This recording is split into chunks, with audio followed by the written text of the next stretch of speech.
기도하겠습니다. 자, 오늘이 5월 17일입니다.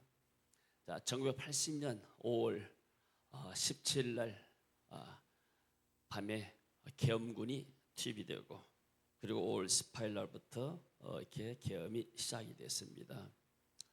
46년이 지났습니다. 5.18 끝나고 나서 6월 달부터 교회 다니는 사람입니다. 그래서 5.18은 저에게는 상당히 의미가 있는 그러한 날입니다.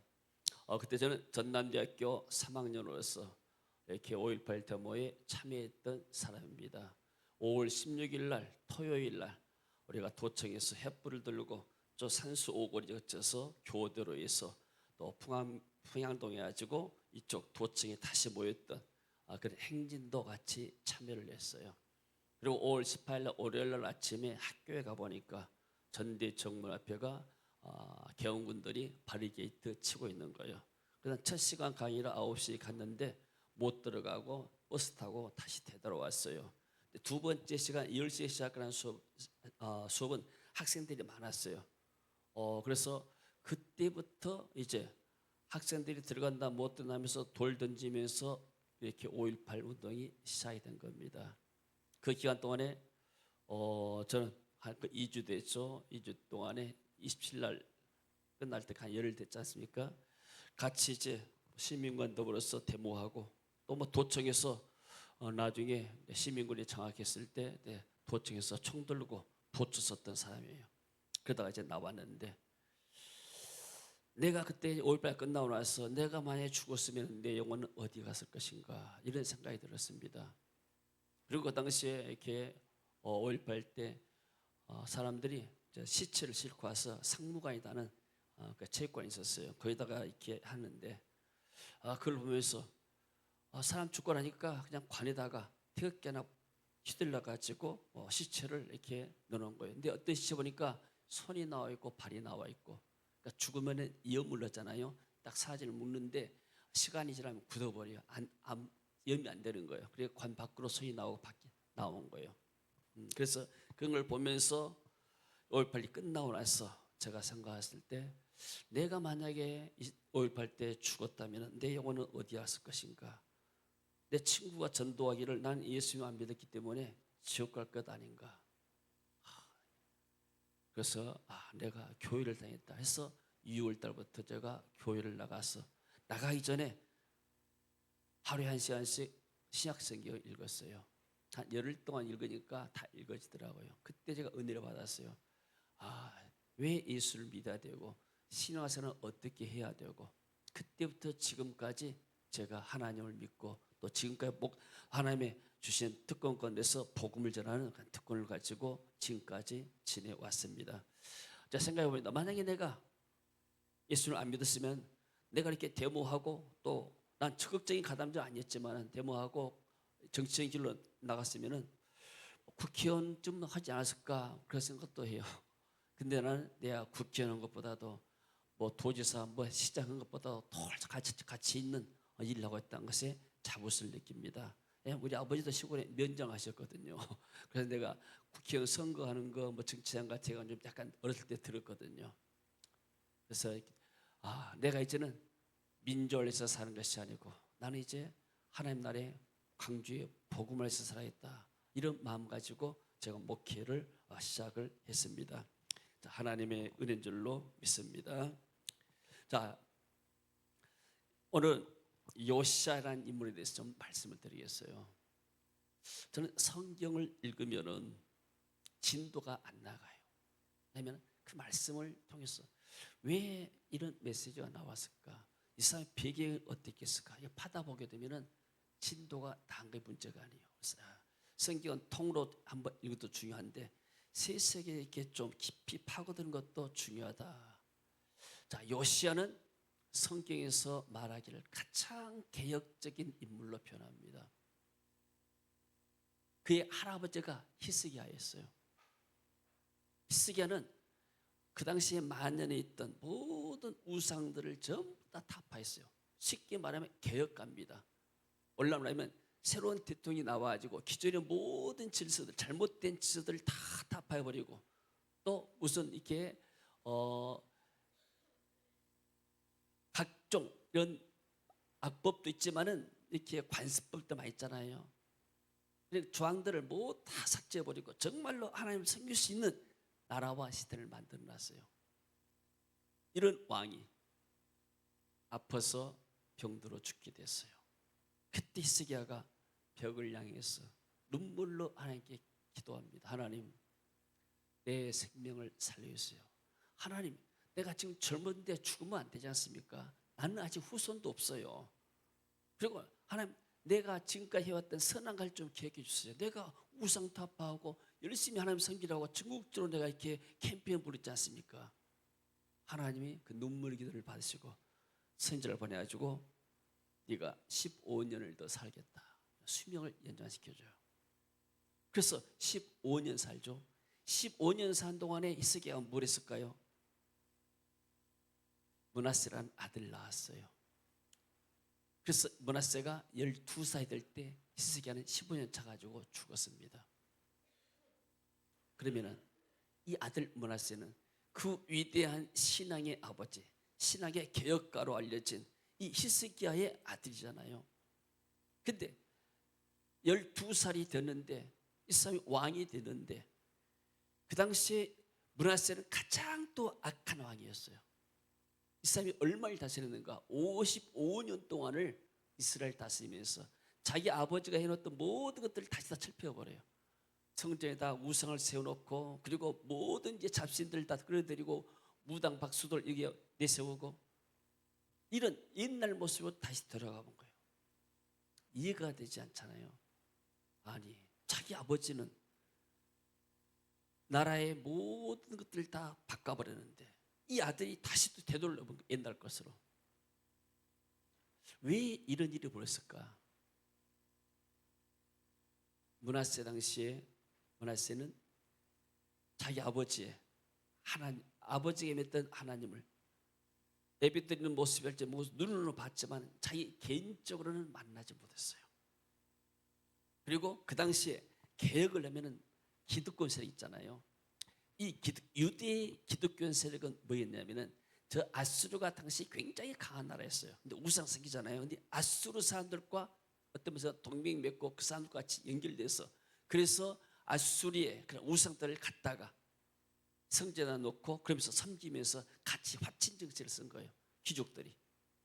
이 사람들은 하나님 놓고 정치적인 이익에 따라서 오늘날 정치인들이 그러잖아요. 정치인들이 많은 국민들이 이 나라에 전부 다 자기들의 어떤 욕심과 당략에 의해서 모든 걸 이끌어 가잖아요.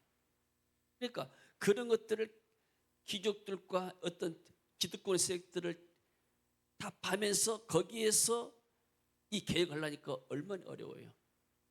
그래서 이 사람이 이 므낫세가 쉽게 말해서 그 기득권 세력에 휘둘린 거예요. 12살은 무슨 어떤 판단 능력이 없잖아요.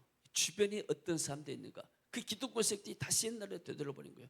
그래가지고 55년 동안을 했는데 얼마나 나라가 어려웠는가. 이 므낫세 때문에 결국은 유다가 빨리 바빌론에 포로돼서 망하는 거예요. 한 사람의 왕이 나라의 어떤 존립 자체를 거부한 거예요. 그래서 이 므낫세가 나중에 아수르가 와서 므낫세를 왕을 포로로 잡아가요. 아수르로. 그러고 나서야 거기서야 깨닫습니다. 내가 잘못했다. 다시 이제 자기 아버지 했던 것으로 되돌렸는데 그때는 이미 늦은 거예요. 회개는 했어요. 그렇게 약행을 많이 하고. 그런 가운데서 누가 나왔는가? 요시야라는 아들이 나왔어요. 근데 므낫세가 죽고 나니까 요시야가 몇 살 됐는가? 요시야는 8살이에요. 8살짜리가 무슨 나라를 하겠어요? 주변에 어떤 사람입니까? 요시야는 여띠다라는 자기 좋은 이 어머니가 있었어요. 므낫세 아들이 누구냐면 아몬인데 아몬도 2년 동안 똑같이 아버지 하다가 쉽게 말해서 어떤 반란 이렇게 해가지고 자기 아버지 아몬이 죽습니다. 그리고 아몬의 아내가 여디다인데 자기 요시의 어머니예요. 이 사람이 믿음이 좋은 사람이에요. 그래서 어머니가 그 아이들을 키우고 그 당시에 이 스바냐 선지자 스바냐였잖아요. 스바냐가 활동하던 시절이었어요.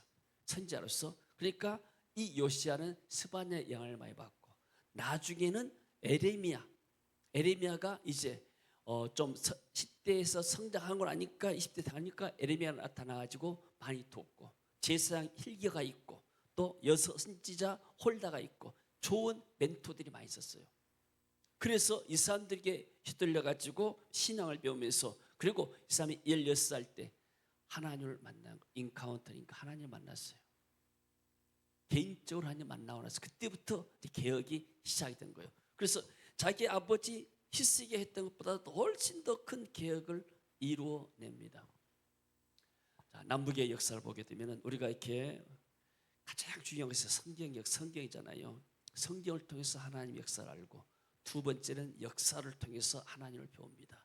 역사는 반드시 하나님의 계획 가운데 있기 때문에 권성징악으로 빠지잖아요. 그러니까 성경의 역사는 우리에게 굉장히 많은 교훈을 줘요. 그래서 이 요시라는 인물이 정말로 성경에서 이처럼 이렇게 칭찬한 인물이 없어요.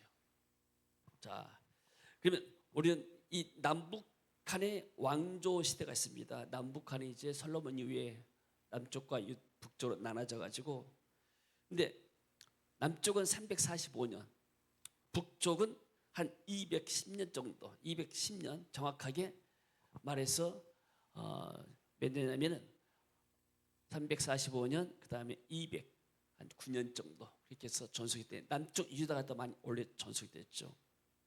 근데 두 가지 길이 있습니다. 성경은 그 한 300~400년 기간 동안에 남쪽과 유다의 왕들, 남쪽은 20명의 왕들, 북쪽은 19명의 왕들인데 그 역사를 한마디로 정리합니다. 왕들이 두 가지 길이다. 한 길은 다윗의 길로 간 사람, 한 길은 여로보암의 길로 간 사람. 북쪽은 여로보암은 10지파를 데리고 나가서 사마리아 수도에다가 거기다가 우상을 만들고 그걸 섬기라고 그랬어요. 그러니까 이게 여로보암의 죄입니다. 다윗은 뭐예요? 예루살렘 성전을 세우고 그것에 하나님을 예배하도록 만들었죠. 그래서 역대하 34장 2절에 보니까 다윗의 길이 나옵니다. 자, 같이 한번 읽어볼까요? 34장 2절. 여호와 보시기에 정직하게 행하여 그의 조상 다윗의 길로 걸으며 좌우로 치우치지 아니하고. 요시야는 뭐예요? 다윗의 길로 걸었습니다. 다윗의 길로 걸은 사람이 히스기야랄지 좋은 개혁의 인물들이 이 다윗의 길로 했어요. 다윗의 길이라는 것은 뭐예요? 다윗은 예수님을 선지하기 때문에 예수님을 따라서 성령이 인도받는 사람. 여로보암 뭐예요? 우상 섬기는 사단의 길을 따른 사람. 세상 두 가지밖에 없습니다. 성령의 하나님 예수님을 따르는 길이 있고 사단을 따르는 길이 있고. 그래서 중립지대는 없어요. 내가 내 삶을 오를 하나님을 따르는 것을 선택할 것인가, 아니면 사단의 세상 문화를 따라가고 우상을 따라가고 또 세상 풍속을 따라갈 것인가. 이 왕들을 표현할 때 이 두 가지 길을 딱 표현합니다. 자, 그래서 이 므낫세라는 사람이 무슨 일을 했는가 볼까요? 므낫세라는 사람은 하나님을 떠난 이 일을 계속 장애했습니다. 자, 역대하 33장 5절을 보니까 성전을 우상화시켰습니다. 역대하 33장 5절. 므낫세가 한 일입니다. 같이 봅니다. 또 여호와의 전 두 마당에 하늘의 일월 성신을 위하여 제단들을 쌓고. 이게 뭐냐면 아수르에서 수입한 우상이에요. 또 흰놈 골짜기에서 그의 아들들을 불 가운데로 지정하게 하며, 또 점치며 사술과 요술을 행하며 신접한 자와 박수를 신음하여 여호와의 보시기에 악을 많이 행하여 여호와를 진노하게 하였으며. 이 사람이 악행입니다. 첫 번째는 성전 안에다가 우상을 해놓은 거예요. 거기 이제 필리핀이나 또 다른 나라에 보게 되면은 보통 십자가를 보통 강단에 하잖아요. 우리 합동 측에서는 십자가를 강단에다 설치하지 않아요. 여러분들은 잘 모르겠지만은 오로지 상징으로 교회 탑에다가 십자가 상징, 기독교 상징하는 세워놓습니다. 왜냐하면 기독교의 두 가지 핵심은 십자가와 부활입니다. 부활은 승리 역사잖아요. 그래서 십자가에다가 전도 그려놓고 이거 해오게 되면 뭐 저녁에 오면 분위기는 좋아요. 분위기는 뭐 기도할 수 있는 분위기가 되고 주님께서 날 위해서 십자가에 죽으셨다. 근데 뭘 놓치는가? 부활의 능력, 승리의 능력을 놓친 경우가 많아요. 캐토릭 같은 경우는 좀 약간 그런 쪽으로 흐리게 되죠. 그래서 교회당 상징적으로 이렇게 하려면은 부활의 어떤 십자가와 성령을 상징하는 빗돌기를 할지 이렇게 하면 모르지만은, 그래서 물론 대부분 교회들은 교회 강단에도 십자가 상징으로 이렇게 걸어놓습니다. 근데 어떤 교회는 십자가에다가 이렇게 천을 올려서 그려놔요. 그 M자 있는 천을 해서 십자가를 이렇게 세워놓더라고요. 필리핀 가서 물어봤습니다. 목사님, 십자가 있는데 이 M자 이 휘장은 왜 해놨어요? 목사님 그냥 멋있으라고 데코레이션으로 한 거예요. 목사님들 그 몰라 의미를. 그래서 내가 나중에 찾아봤어요. 이게 M이 마리아를 상징해요. 마리아.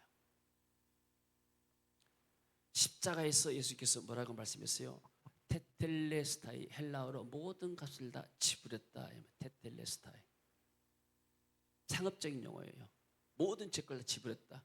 근데 거기다가 십자가에다가 마리아를 상징하는 휘장을 한다는 거예요. 십자가 가지고는 충분하지 않다. 마리아가 필요하다. 이런 의미요. 이게 우상이란 말이에요. 우상. 근데 사람들이 몰라요. 심지어 한국 교회도 큰 교회도 그렇게 하게 되면 십자가가 있으니까 좀 멋있잖아요. 이게 데코레이션. 나중에 보니까 좀 멋있더라고요. 우리 강단에다 십자가 안 세워놓는데 또 십자가 세워놓은 교회도 뭐 그런 대로 이렇게 상지로 보니까 문제 없어요. 근데 거기다 이렇게 놓으니까 처음에는 굉장히 멋있는데 나도 한번 해볼까 이런 생각이 들어요. 근데 나중에 실제로 보게 되니까 이게 마리아를 상징하는, 그러니까 기독교와 천주교 그런 어떤 것을 이 혼합하는 그런 것이 들어있는 거예요. 그래서 모르고 그런 일을 해요. 모르고. 그냥 집에서 때 가르치잖아요. 이것도 우상이다. 십자가는 모든 게 다 끝난 것이다. 마리아는 훌륭하고 정말 존경스러운 인물이다. 그러나 하나님은 아니다. 자, 쉽게 말해서 이 요아스라는 사람은 철저한 신앙의 개혁을 한 사람이에요. 근데 이 므낫세라는 사람은 철저하게 우상을 갖다가 백성들하고 망하게 하는 길을 만든 사람이죠. 그리고 열왕기하 21장 16절에 보니까 무지한 사람들의 피를 많이 흘렸어요. 왕은 약한 자, 억울한 자를 보호해야 되잖아요. 근데 어땠는가? 무지한 사람들, 특별히 선지자가 자기의 잘못을 말하기 때문에 그 사람들 다 죽여버린 거예요. 므낫세가 유다에게 범죄하게 하여 여호와께서 보시기에 악을 행한 것 외에도 무죄한 자의 피를 심히 많이 흘려 예루살렘 이 끝에서 저 끝까지 가득하게 되었더라. 예루살렘 안에다가 이렇게 시체를 넣으면 여기서 저 끝까지 닿게끔 그렇게 많은 사람들을 죽였단 말이에요. 하나님이 진노하시지 않겠어요? 그래서 이 므낫세라는 사람은 영적으로 권력 가지고 사람을 죽여 또 선지자를 죽이는 그러한 나쁜 일을 행한 사람이죠. 근데 요시아가 행한 일이 무엇인가? 요시아는 철저한 우상 타파와 성전을 청결했습니다. 역대하 34장 4절 말씀 같이 읽어봅니다. 우리가 왕 앞에서 바알의 제단들을 헐었으며 왕이 또 그 제단 위에 높이 달린 태양상들을 짓고 또 아사랴 목상들과 아루새긴 우상들과 부어 만든 우상들을 빻아 가루를 만들어 제사하던 자들의 무덤에 뿌리고. 지금 이 시간이 뭐냐면은 이 사람이 하나님을 새롭게 만났어요. 16살 때 왕이 되고 나서 8년 동안은 어떤 면에서는 신앙의 수업을 받는지 모르겠어요. 그러나 16살 때 쉽게 말해서 하나님을 찾았어요. 이 사람이 하나님을 개인적으로 만난 거예요. 이때부터 개혁이 시작이 된 거예요.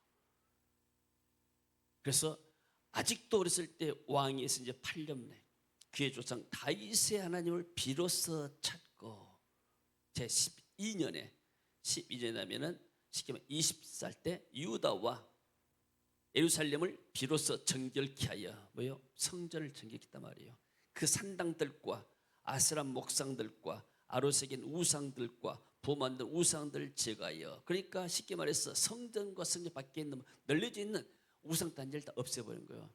옛날에 박정희 대통령이 잘한 일 가운데 하나 뭐냐면은 산속에 있는 무슨 이게 잘못된 그 우상 같은 것들 다 없애버렸어요. 또 시원찮은 것들 전부 다. 어떤 면에서 그 사람이 신앙이 없었지만은 그런 일을 했더라고 보니까.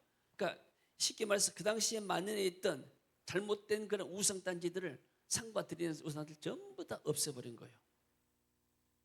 이 일을 한 동기가 뭐냐면요, 16살 때 하나님을 인카운트한 거예요. 하나님을 만난 거예요. 그 영적인 힘이 있기 때문에 이 사람들이 이런 일이 가능해요. 쉽게 말해서 하나님이 요시아에게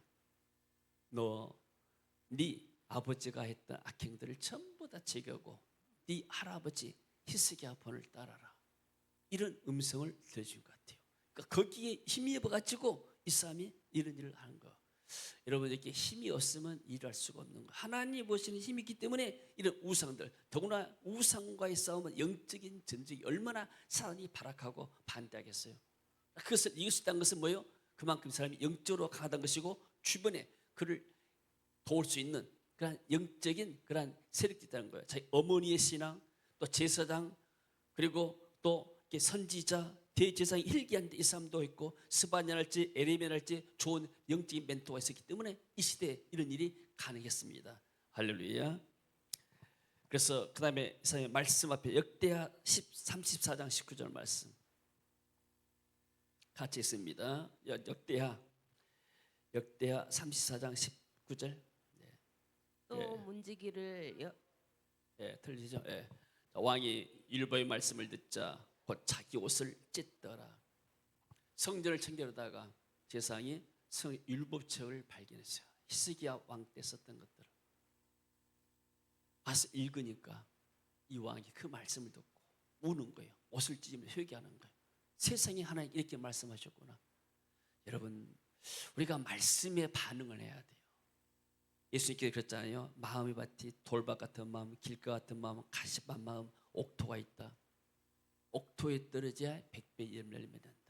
길가처럼 많이 상처받고 오는 사람들을 말씀이 안 들어가고, 또 어떤 사람은 돌 위에 떨어지는데 씨가 받을 때는 뜨겁게 하지만 금방 또 타져 없어버리고, 이 사람은 옥토 같은 마음이에요.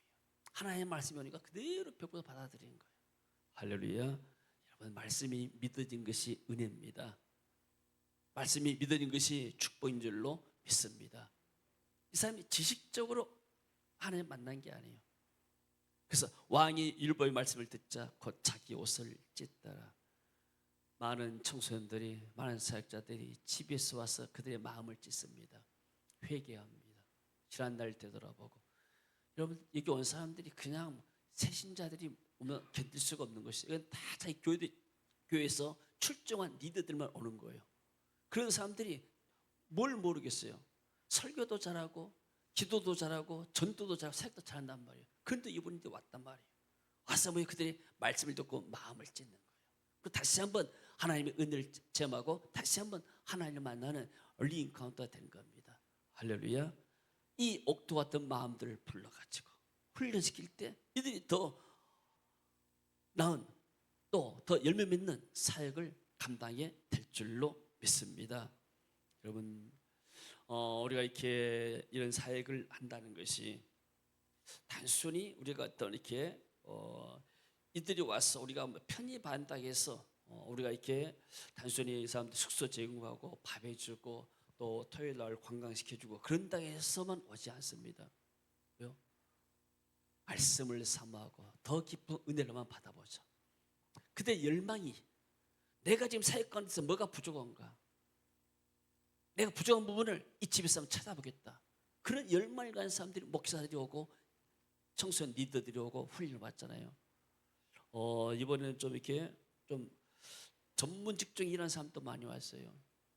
옛날에 뭐 이렇게 뭐 치과의사도 오고 막 했지만은 이번에도 이렇게 좋은 교사들, 이번 교사들이 많이, 방학 때라 좋은 훌륭한 교사들이 많이 오고, 또 세무사, 또 뭐라냐 모르는데 회계사, 이런 사무사 하고 있는 사람도 오고, 또 변호사도 또 오고, 또 건축사도 오고, 그리고 여러 많은 직종에 또 웹 디자이너 오고 여러 가지 직종의 젊은이들이 온 거예요. 얼마나 미래가 창창합니까? 이런 사람들이 와서 말씀을 듣고 그들의 마음을 찢습니다. 어땠으니 그때 마음을 찌면서 하나님의 은혜를 사모했잖아요. 자, 그리고 2월절 십자가의 은혜를 회복합니다. 역대하 35장 1절에 보니까 요시아가 예루살렘에서 여호와께 2월절을 지켜 첫째 달 14째 날에 2월절 어린 양을 잡으니라. 자, 이스라엘 민족이 가나안 땅에 돌아가지고 너무나 잘 살게 되니까 하나님을 잊어버립니다. 그래서 우상에 빠집니다. 여러분, 우리가 세상에서 돈을 많이 버는 것도 중요한데 사람들이 세상에 풍요로우면요 하나님을 찾질 않아요. 지금 우리가 이렇게 신앙생활 할 때마다 그때마다 한국이 가난했습니다. 지금 얼마나 풍요로운 시대입니까? 그러니까 이 시대는 어떤 면에서는 므낫세 히스기야의 개혁을 통해서 하나님 축복하시니까 므낫세처럼 정말로 하나님의 축복을 누리면서 삽니다. 왕국에서 살고. 옛날에 왕들이 이런 시스템과 같이 살았겠습니까? 여러분들 우리 교회에서 예배 드리는데 시스템이 얼마나 좋은지는 모르겠지만 해외 나가보게 되면은 에어컨 없는 데가 많고 예배당 시설 방음실이 안 돼가지고 드럼을 치면요 드럼이 시끄러워가지고 난 도저히 견딜 수가 없어요. 이런 예배당에서 우리가 예배 드린다는 것이 얼마나 큰 축복인 줄을 잘 모릅니다. 그리고 컨퍼런스 하게 되면요 하루 한낮을 한 가지 상관없지만 이틀 동안 하게 되는데 에어컨이 없어 봐요. 이 사역은 우리가 단순히 지식만 가르치는 것이 아니라 사역하면 얼마나 힘든지 몰라요. 근데 거기다 더 깊게 하면 에너지가 다 손이 되어버려요. 그래서 컨퍼런스 장소에 될 수 있으면 에어컨 있는 장소를 해라. 그것도 하루도 아니고 이틀 정도 하려고 해달라면 에어컨 없게 되면 정말로 이렇게 참선 사람도 힘들고 그리고 뭐가 그냥 말씀이 잘 안 통해요. 왜냐하면 에어컨이 없으니까 선풍기를 틀었는데 큰 선풍기를 틀어버려요. 공간이 넓으면.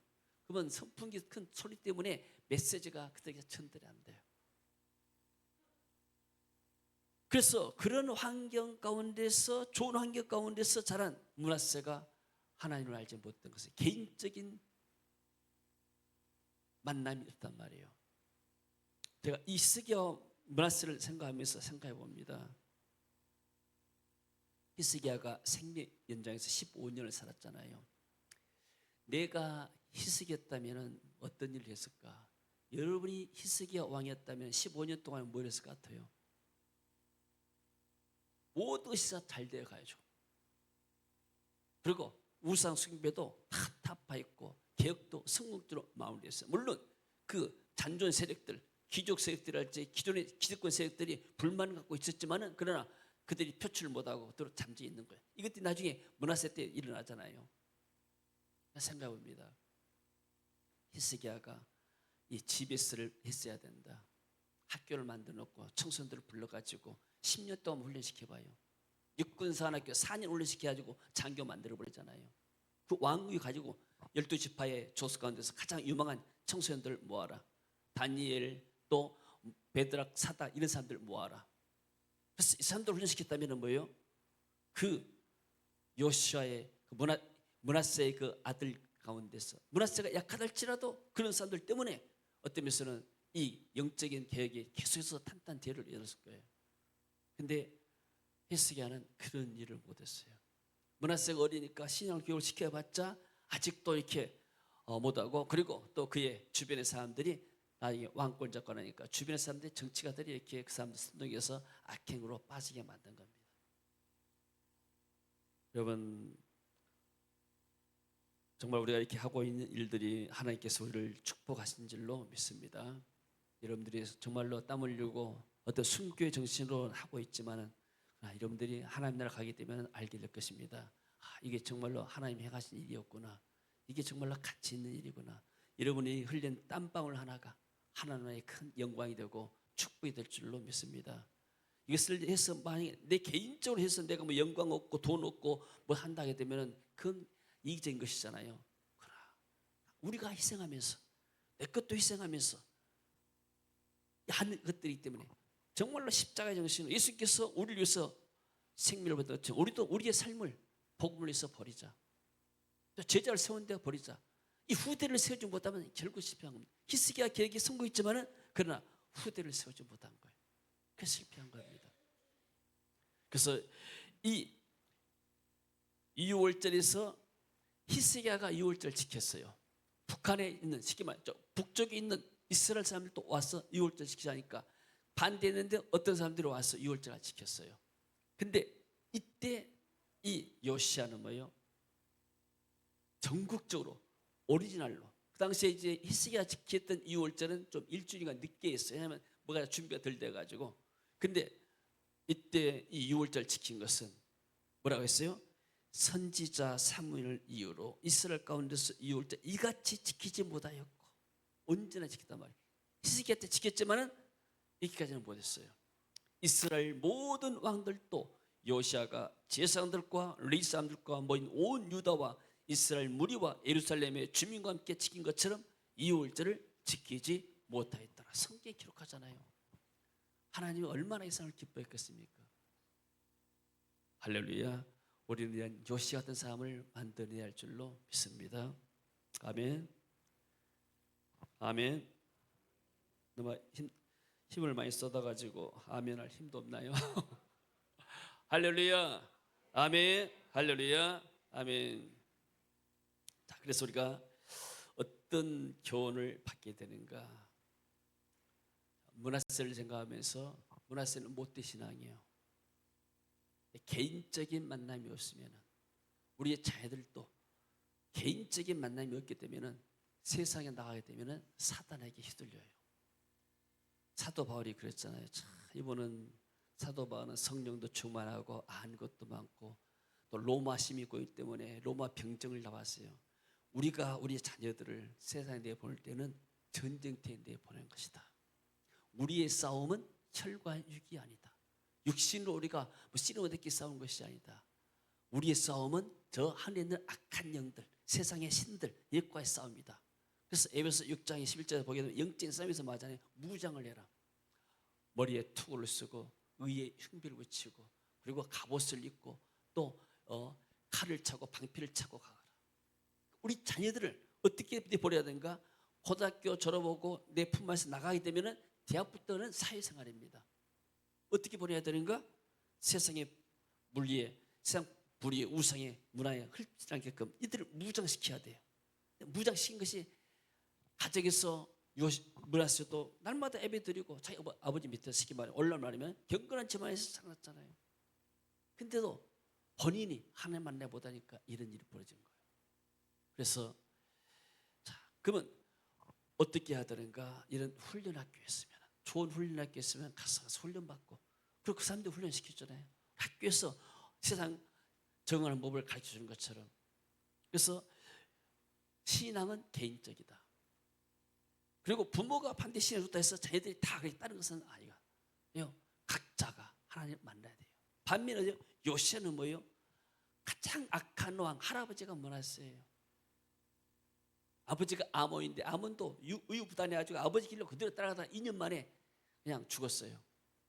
그 어머니가 여디다란 이 어머니가 신앙이 좋아가지고 이 아이를 키워냈고 주변에 좋은 멘토들이 있어서 이 요시야가 이 개혁의 인물을 개혁적인 일을 행하게 만든 거예요. 그러니까 쉽게 말하면 최악의 상황이에요. 이 요시야는 전부 다 우상으로 점쳐져 있고 악행으로 점쳐져 있고 또 자기 아버지가 얼마나 많은 사람들을 죽였나요?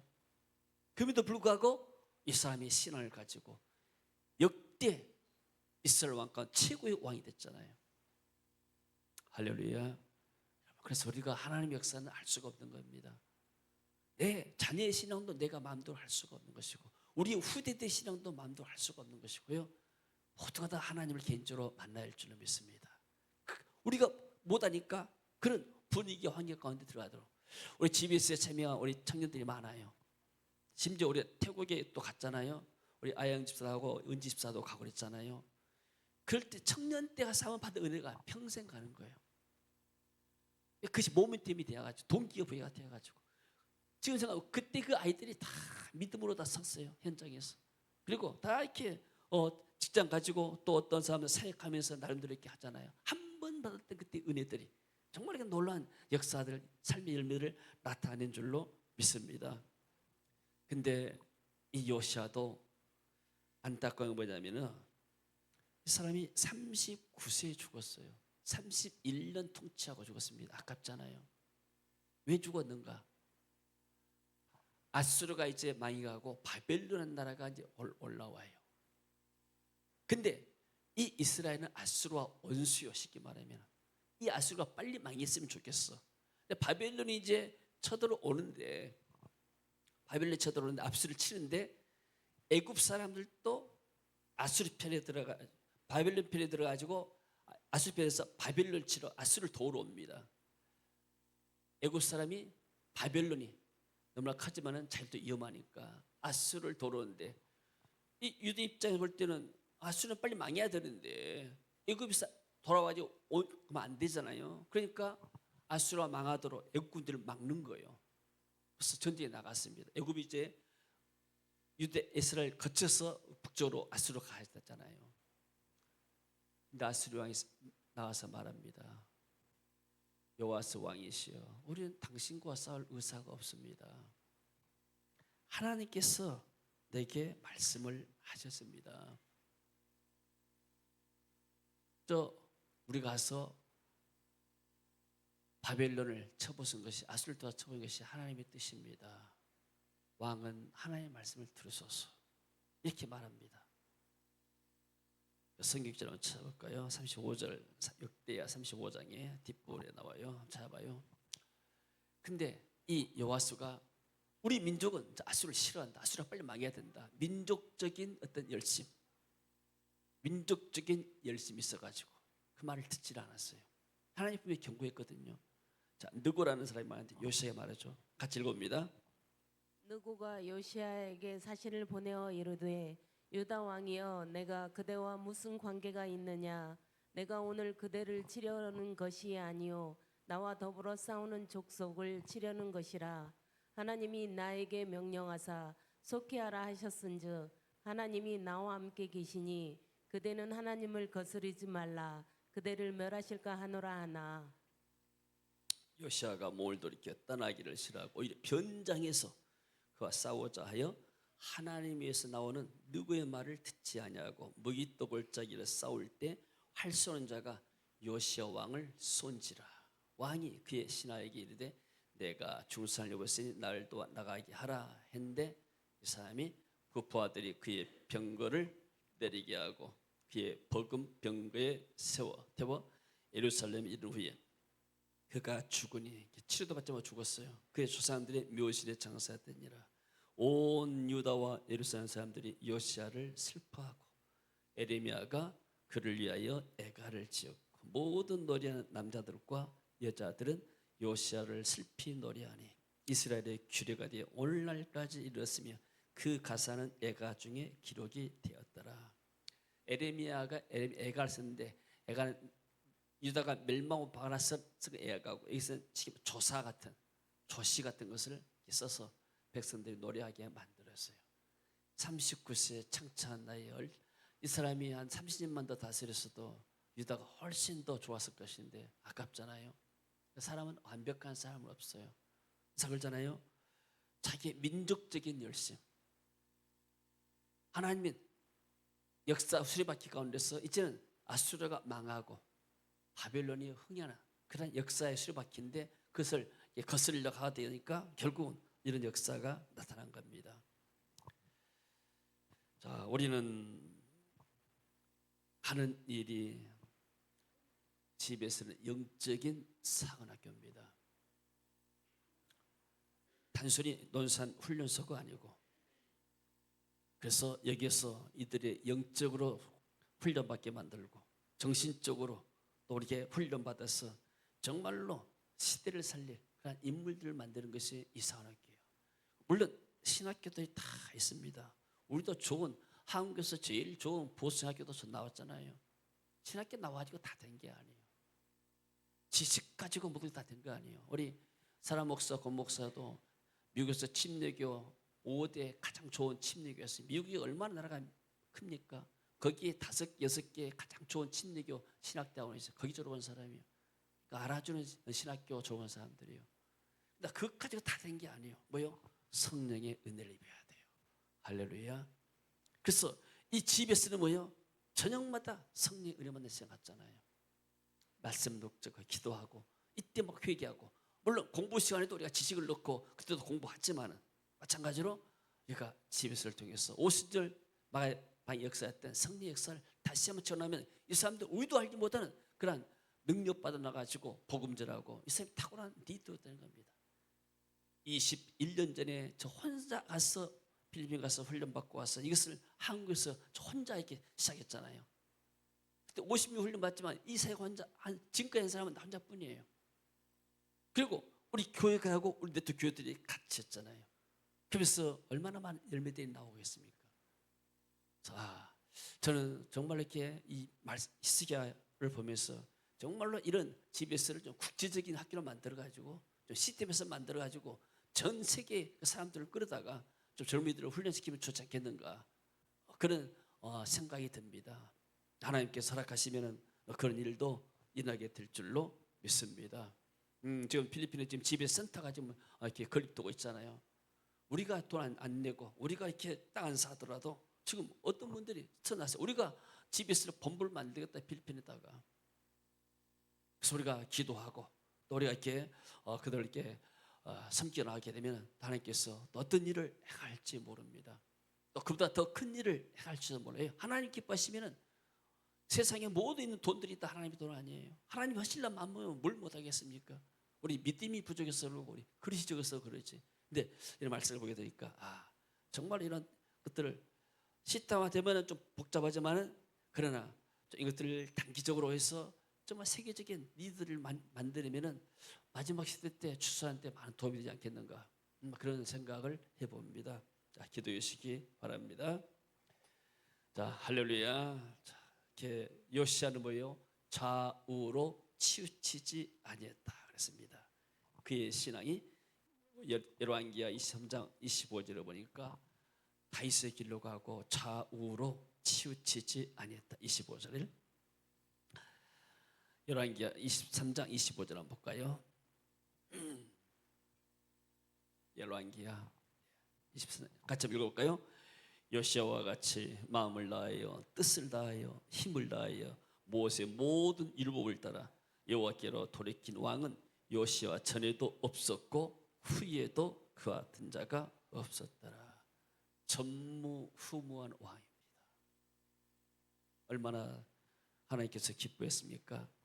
이 요시야 왕이 죽고 나서 몇 년 후에 유다가 망했을까요? 얼마 알겠어요? 23년 만에 유다가 바빌론 싹 포로 잡혀갑니다. 쉽게 말해 이 사람이 계속 살았다면 23년 동안 살았다면 이런 일이 벌지 않을 거 아니에요. 한 사람의 영적인 리더, 한 사람의 영적인 그런 선한 왕이 얼마나 나라를 운명을 바꾸는가. 그래서 바벨론으로 1차, 2차, 3차로 포로 잡혀가는데 제일 마지막에 간 것이 24년 만에 완전히 망해서 가요. 그 아버지도 한번 잡혀가고 이 다니엘과 세 친구들은 1차 포로 기간 동안에 이 사람들이 바벨론으로 잡혀 들어간 거예요. 그리고 나서 마지막에 망한 것이 요시야가 죽고 나서 23년 만에 망하는 거예요. 하나님이 기뻐하시면 그 나라를 존속합니다. 여러분 저는 그렇게 확신해요. 이 광주 땅이 왜 복받고 사는가? GBS 때문에 복받고 산다. 세계 열방의 청소년들을 니들이 와서 훈련하는데 하나님이 관심이 여가 계시는데 이 땅을 축복하지 않겠는가? 다른 어디 와서 태풍 나고 진 나고 뭐더라도 광주는 안전하잖아요. 여러분 어떻게 생각하지만 저는 그런 믿음 가지고 있어요. 할렐루야. 하나님이 기뻐하신 일을 하게 되면 하나님이 그 땅을 축복할 줄로 믿습니다. 거기서 우상을 섬기고 하나님 싫어하는 악행을 하게 되면 그 나라가 연도가 빨라요. 그러니까 북쪽 이스라엘은 210년 만에 완전히 망했어요. 근데 이 남쪽 유다는 345년, 그러니까 쉽게 말하면 35년 동안을 135년 동안을 더 길게 전속한 겁니다. 선한 왕들 때문에. 우리가 하나님을 기쁘시게 하면 하나님이 우리의 가정과 자녀들, 우리의 땅을 축복할 줄로 믿습니다. 그래서 우리가 이렇게 정치가들은 항상 그럽니다. 이런 시대도 정치가들 다 기득권 세력이기 때문에 우리가 정치가의 말에 선동되면 안 돼요. 우리는 나라를 위해서 기도하고 정치에서 기도하고 기도할 따름이지. 그리고 우리는 영적 운동을 일으켜야 이 나라가 하나님의 손에 축복받게 될 줄로 믿습니다. 자, 기도합니다. 주님 은혜를 감사드립니다. 성경에 이렇게 역사를 보면서 우리가 많은 것을 배웁니다. 주님, 이 말씀이 우리 마음에 새겨지게 하시고 우리도 여로보암의 사단의 길을 따르지 않고 다윗의 길을 성령이 인도한 우리의 삶이 되기를 원합니다. 주님, 우리 안에 우상 숭배, 세상적인 모든 게 다 사라지게 하시고 말씀 안에서 신앙이 세워지고 좌우로 지치지 않는 여호수아 같은 믿음을 주시고 그리고 여호수아 같이 나라를 살리고 민족을 살리는 일꾼 되도록 주여 축복하시고 우리의 집에서를 축복하여 주옵소서. 저는 이번에 수고한 종들 많습니다. 저들의 흘린 땀들을 기억하여 주시고 수고를 기억하여 주옵시고 저들의 수고가 주 안에서 헛되지 않은 줄로 믿습니다. 하나님 나라의 영원한 멸류관으로 상급으로 남을 줄로 믿습니다. 성령님 저들의 마음을 이루하시고 샘을 주시고 새 은혜를 베풀어 주시옵소서. 예수님 이름으로 기도합니다. 아멘. 자, 일어서서 찬양하고 기도하겠습니다.